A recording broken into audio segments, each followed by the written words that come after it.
अनमोल पिंकी का ताल्लुक सदर आसिफ जरदारी से है। दोस्तों, ये मन घड़त और झूठा प्रोपेगेंडा है जो आसिफ अली जरदारी के खिलाफ किया जा रहा है। हकीकत ये है कि अनमोल पिंकी को तो गिरफ्तार ही आसिफ जरदारी की बहन फरियाल तालपुर ने करवाया है। सीनियर सहाफियों का कहना है कि फरियाल तालपुर से शिकायत की गई कि अनमोल पिंकी ऑनलाइन धंधा कर रही है मनशियात का। स्कूल्स, कॉलेजेस और यूनिवर्सिटीज के बच्चे असल शिकार हैं इसका। उस पे गुस्से में आ गई फरियाल तालपुर और अनमोल पिंकी को फौरन गिरफ्तार करने का हुक्म दिया। सीनियर सहाफियों के मुताबिक कुछ पुलिस मुलाजमीन ने अनमोल पिंकी को कहा कि वो कराची छोड़ दे, कहीं और चली जाए, अंडरग्राउंड हो जाए, क्योंकि फरियाल तालपुर ने सख्ती से हुक्म दिया है उसकी गिरफ्तारी का। उसके बाद अनमोल पिंकी लाहौर आ गई। ऐसे में सिंध पुलिस उसका सुराग लगाने में नाकाम थी। फरियाल तालपुर के कहने पर आईबी से राब्ता किया सिंध हुकूमत ने और फिर आईबी ने ट्रेस किया मुलजिमा को। बताया सिंध पुलिस को कि लाहौर में किसी मकाम पे मौजूद है अनमोल पिंकी। उसके बाद सिंध पुलिस लाहौर आई और अनमोल पिंकी को गिरफ्तार करके ले गई, मगर उसकी गिरफ्तारी कराची के उस फ्लैट से जाहिर की जहां वो कभी रही ही नहीं थी। तभी तो फ्लैट के मकीन सामने आ गए और इजहार लाताल्लुकी कर दिया अनमोल पिंकी से। उन बेचारों का कहना था कि वो तो जानते तक नहीं इस खातून को। खैर, अनमोल पिंकी को गिरफ्तारी के बाद शाहाना प्रोटोकॉल में अदालत पेश किए जाने पर भड़क उठी फरियाल तालपुर। उन्होंने आईजी समेत सिंध पुलिस के आला अफसरान की खूब खिंचाई की। मीडिया ने भी खूब उठाया मामले को। उसके बाद प्रोटोकॉल देने वाले पुलिस अफसरान के खिलाफ एक्शन लिया गया। एक बार फिर अदालत से रिमांड की इस्तदा की गई मुलजिमा के और फिर अदालत ने 3 रोजा रिमांड पे पुलिस के हवाले कर दिया अनमोल पिंकी को। रही बात आसिफ जरदारी से पिंकी का ताल्लुक जोड़ने की मुहिम की, तो सीनियर सहाफियों का कहना है कि इसका मकसद आसिफ जरदारी पे दबाव बढ़ाना है। शायद इस मामले का ताल्लुक 28वीं तरमीम से है, यानी 28वीं तरमीम पे राजी करने के लिए प्रेशराइज करने की ये कोशिश है सदर जरदारी को। वैसे भी खबरें हैं कि हुकूमत और आसिफ जरदारी के दरमियान ठन चुकी है। वो हुकूमत की हिमायत से पीछे हटने का सोच रहे हैं। हाय डोनाल्ड ट्रंप, आपकी किस्मत। बड़ी कोशिश की ट्रंप साहब ने किसी तरह मुआहदा हो जाए ईरान से दौरे चीन से पहले, ताकि साबित कर सकें वो खुद को फातेह इस तारीखी दौरे पर। लेकिन उनके तमाम अरमानों पे पानी फेर के रख दिया ईरान ने। माना ही नहीं अमरीकी तजावीज़, कोई मुआहदा ना हो सका और अब ट्रंप बगैर किसी मुआहदे के ही चीन चले गए। शायद इस पे ट्रंप नाराज हैं चीन से। मुख्तलिफ तज्जियाकारों का कहना है कि ट्रंप को शक है कि चीन ने नहीं होने दिया ये एग्रीमेंट। जब ट्रंप का दौरा चीन खत्म हो जाएगा, उसके बाद 1 माह तक हो सकता है ईरान अमेरिका मुआहदा। शायद यही वजह है कि ट्रंप ने कहा कि ईरान के मामले पे चीन की मदद की ज़रूरत नहीं उन्हें। इस बयान में अक्लमंदों के लिए निशानी तो है।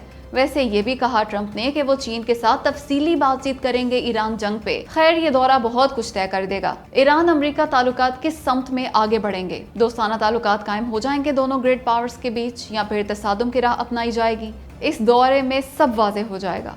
आर या फिर पार, ये तय हो जाएगा अमेरिकी सदर डोनाल्ड ट्रंप के दौरे चीन में। यानी लड़ाई करेंगे ये दोनों मुल्क, या फिर दोस्ती, प्यार, मोहब्बत, एहतराम, या फिर कम अज़ कम बगैर लड़ाई के ही चलेंगे? ये इस दौरे में वाज़े हो जाएगा और गेंद है अमेरिका की कोर्ट में। ट्रंप करेंगे फैसला कि चीन से कैसे ताल्लुकात रखने हैं, क्योंकि चीन की पॉलिसी है किसी से भी लड़ाई और जंग ना करने की। ये पैगाम उसने ट्रंप का इस्तकबाल करके भी दे दिया।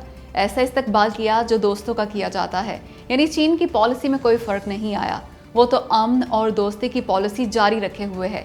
अमेरिका से भी दोस्ती और अमन ही चाहता है, मगर अमेरिका देखते हैं क्या फैसला करता है। जाहिर है चीन इंतहाई तेजी से जगह ले रहा है। अमेरिका की एक नई ताकत बन के उभर रहा है चीन।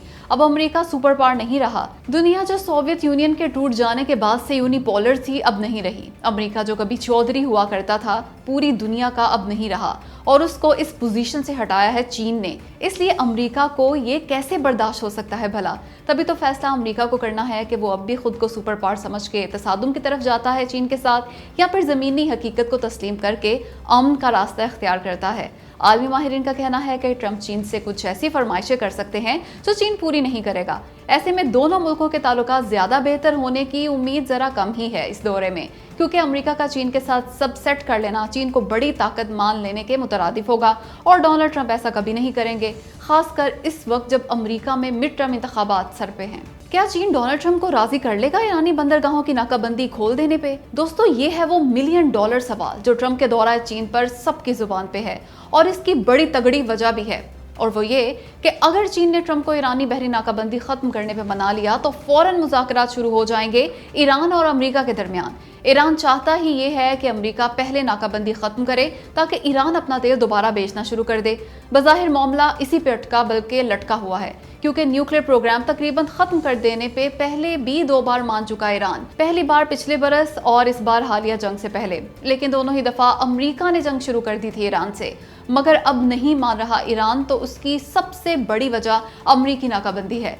ईरान पहले इसे खुलवाना चाहता है ताकि उसकी मईशत का पहिया चल सके। वैसे भी वो तेल एक हद तक ही स्टोर कर सकता है ना, उसे बेचना ही होगा तेल, और तेल तब बेच पाएगा जब उसकी बंदरगाहों की नाकाबंदी खत्म हो जाए। इसलिए अगर चीन ट्रम्प को इस ब्लॉकेट को खत्म करने पे मना लेता है तो ब्रेक थ्रू हो जाएगा अमेरिका ईरान मुज़ाकरात में। ईरान से जंग में अमेरिका के 39 तैयारे तबाह हुए। 39 यानी औसतन एक अमेरिकी तैयारा रोज तबाह हुआ, क्योंकि ये जंग 39 दिन तक जारी रही। दोस्तों, ये तस्लीम किया है कांग्रेस के डेमोक्रेटिक रुकन एडवर्ड केस ने। उन्होंने सेनेट कमेटी में पेंटागन के CFO पे सवालात की बौछार कर दी। अमेरिकी वेबसाइट दी वार जोन की खबर का हवाला दी एडवर्ड केस ने, जिसमें दावा किया गया था कि ईरान से जंग में 39 अमेरिकी तैयारे तबाह हुए, जबकि मजीद 10 तैयारों को नुकसान पहुंचा था। उनके सवालों के गोलमोल जवाब देते रहे पेंटागन के CFO।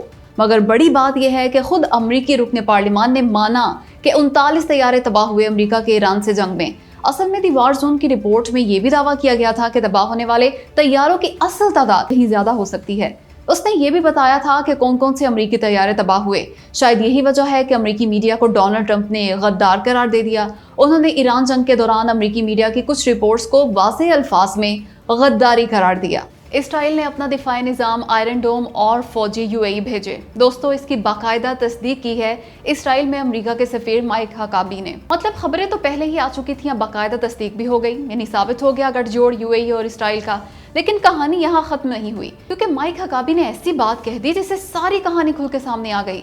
बोले UAE अब्राहम एकॉर्ड्स का पहला फरीक है, उसका फायदा देखें कितना हुआ उसे। इतना फायदा कि इसराइल ने अपना एयर डिफेंस सिस्टम आयरन डोम ही दे दिया UAE को, अपने फौजी भी भेजे उसे ऑपरेट करने के लिए। यानी उन्होंने दाना डाला दीगर अरब ममालिक को कि वो भी UAE की पैरवी करें और इसराइल के बगल बच्चे बन जाएं। तभी तो एक आध मुल्क UAE के नक्शे कदम पे पहले ही चल रहा है। नाम फिर किसी दिन बताऊंगी। खैर, हकीकत यह है कि इसराइल के खुशामद में UAE हद से आगे बढ़ गया है। मगर सवाल यह है कि बचा लिया उसे इसराइल का आयरन डोम ने क्या? ईरान ने 2800 हमले किए UAE पे, तबाह बर्बाद कर डाली इसकी मईशत। हद यह है कि अब UAE डॉलरों की भीख मांग रहा है अमेरिका से। हुकूमत 1 लीटर पेट्रोल पे पता है कितने रुपए कमा रही है? 145 रुपए जनाब, 145 रुपए। जी हाँ दोस्तों, इंतहाई शर्म की बात है कि पेट्रोल की फरोख्त को कमाई का जरिया बना लिया इस जालिम हुकूमत ने। गरीब आवाम का जीना दूभर कर दिया, क्योंकि मोटरसाइकिल और रिक्शे वालों से भी 1 लीटर पे 145 रुपए मुनाफा कमा रही है ये जालिम और जाबिर हुकूमत। और भाई, अगर टैक्स लगाना है पेट्रोल पे तो 1000 बार लगाओ, मगर अमीरों से लो ये टैक्स, गरीबों से नहीं। कोई फर्क नहीं पड़ता अमीरों को अगर उनसे 300 रुपए फी लीटर भी टैक्स लिया जाए तो। करोड़ों की गाड़ियों पे फिरने वालों के लिए कुछ भी नहीं ये रकम, मगर अमीर गरीब पे एक जितना टैक्स लगा के अमीरों का टैक्स भी गरीबों की खाली जेबों से निकलवा रहे हैं हमारे बेहिस हाकिम। खुद ही देख लें, 1 लीटर पेट्रोल पे 117 रुपए 41 पैसे लेवी, 24 रुपए 35 पैसे कस्टम्स ड्यूटी और 2.5 रुपए क्लाइमेट सपोर्ट लेवी वसूल कर रहे हैं हमारे हुक्मरान। रहा डीजल तो उस पर 76 रुपए से जायद की मुख्तलिफ लेवीज और टैक्स लगा रखे हैं हुकूमत ने। तभी तो मुल्क में महंगाई का तूफान आया हुआ है, तूफान। क्योंकि तेल महंगा तो सब कुछ महंगा। मगर नून लीग की वजीर आला पंजाब मरियम नवाज मुल्क में बदतरीन महंगाई के बावजूद फरमा रही हैं महंगाई कम हुई है।